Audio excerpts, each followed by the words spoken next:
Ito ang giniling na laman ng baboy na nilagyan ng patatas at saka carrot.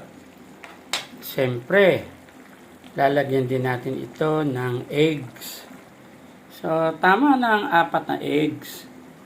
Ayan.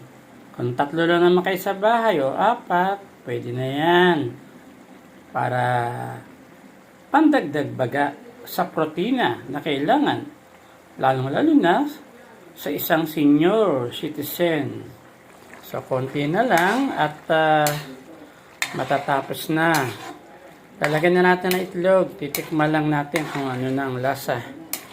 Wow, ito ang lunch para sa araw na ito.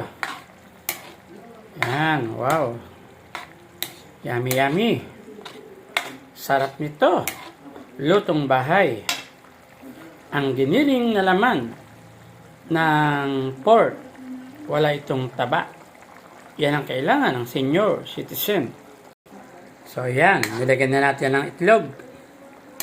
Yummy yummy talaga ito. Siyempre, meron na yung paminta, pamintang durog, pampalasa, red onion, at ang bawang.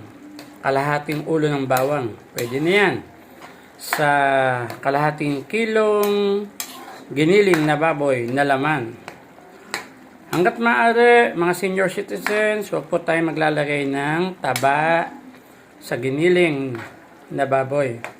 Pwede naman sa palengke, pumunta kayo, sabihin nyo, pabili nga ng 2 kilong laman ng baboy, pagigiling ko na rin yan. Kasi yung nabibiling giniling talaga, panitabaho, lugi-lugi kayo. Kung tutusin, hindi naman naalala yung presyo. 5 piso hanggang 10 piso lamang ang difference nyon. So, yan, ha? Tatakban na natin. At maya-maya lang, after 2 minutes, pwede na yang hanguin. Yan. Okay. Isang magandang araw po sa inyong lahat. And Merry Christmas to all.